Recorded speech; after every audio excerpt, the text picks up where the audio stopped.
तर मागच्या व्हिडिओमध्ये एक कमेंट आला होता. त्यांनी फोटो टाकला होता की माझं शेत या आकाराचं आहे.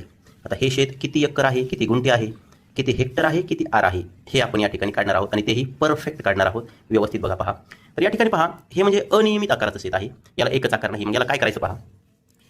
प्रथम स्टेप अशी की याचे दोन भाग करून घ्यायचे. बघा इथं काय झालेलं आहे, इथून बघा हा पहिला भाग आणि हा दुसरा भाग, म्हणजे याला 2 टप्प्यामध्ये मोजायचं आहे. आता बघा, तर पहिला हा भाग आहे, हा आपण मोजून घेणार आहोत. बघा ही बाजू बघा पूर्ण आहे 600 फूट दिलेली आहे, 600 फूट. परंतु एक गोष्ट लक्षात घ्या की वरची बाजू ही 500 फूट आहे. मग इथपर्यंतच मोजणार आहेत आपण. बघा इथपर्यंत, म्हणजे इथं आपल्याला 500 फूट घ्यावं लागणार आहे. म्हणजे ही बाजू आणि ही बाजू आपण या ठिकाणी 500 फूट घेणार आहोत गुणिले. आता ही बाजू बघा 300 फूट आहे. मग इथपर्यंत हे सुद्धा 300 फूट झालेलं आहे. याचा गुणाकार करून घ्यायचा. बघा 5 त्रिक 15 आणि हे 0 1 2 3 4 1 2 3 4 म्हणजेच 1,50,000 स्क्वेअर फूट. आता हा पहिला भाग झालेला आहे. आता दुसरा भाग बघा, आता व्यवस्थित लक्ष द्या. बघा आता इथं ही बाजू दिलेली आहे 50 फूट. आता ही बाजू किती आहे तर बघा लक्ष द्या, इथं 600 फूट सगळी आहे. त्यातलं इथपर्यंत आपण मोजलंय बघा 500 फूट मोजलंय. मग पुढे राहिलं 100 फूट. किती राहिलं 100 फूट. मग आपण काय करणार आहोत तर लक्ष द्या व्यवस्थित. हे 100 फूट आणि हे 50 फूट याचा करायचा गुणाकार करणार. बघा आयताकृती तयार झालेला आहे. लक्ष द्या व्यवस्थित. 100 गुणिले 50 याचं किती येईल बघा, 5 1 5 आणि 1 2 3 0 जशाला तशी. हे झालेलं आहे 5000 स्क्वेअर फूट. आता काय करायचं तर हे पहिला भाग आणि दुसरा भाग या दोन्हींची करायची बेरीज, ती होईल 1,55,000 स्क्वेअर फूट. व्यवस्थित बघा, एकदम परफेक्ट. किती एकर किती गुंठे आहे सगळं निघते बघा. आता काय करायचं पहा, सगळ्यात सोपी पद्धत.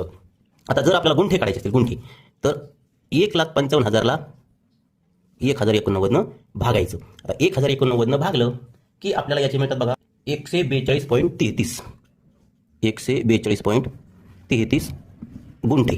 किती जमीन आहे 142.33. मग आता ही किती एकर आहे ते जर काढायचं म्हटलं तर 1 एकर असतो 40 गुंठ्याचा. मग बघा 4 त्रिक 12 म्हणजे यातले जे 120 गुंठे आहेत त्याची झाली 3 एकर. आणि उरलेले बघा आता किती उरले 22.33 गुंठे.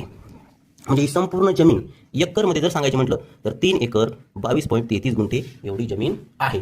मग आता आपण जर 7 बारा पाहिला व्यवस्थित तर एक गोष्ट लक्षात येते की 7 बाऱ्यावर हेक्टर आणि आर दिलेला असते. मग ते कसं काढायचं पहा एकदम व्यवस्थित. बघा आता इथं सांगतो तुम्हाला. बघा आता बघा संपूर्ण क्षेत्र किती झालेलं आहे 1,55,000 स्क्वेअर फूट आहे. मग याला काय करायचं आहे 1076.39 ने भाग द्यायचा. मग किती आर आहे हे निघणार आहे. तर असा आपण भाग दिल्यावर ते होते बघा 143.99 आर. तुम्ही भाग करून बघू शकता कॅल्क्युलेटरवर.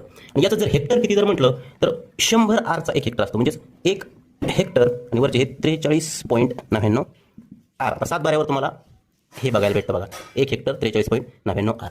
व्हिडिओ जर तुम्हाला आवडला असेल तर जास्तीत जास्त शेअर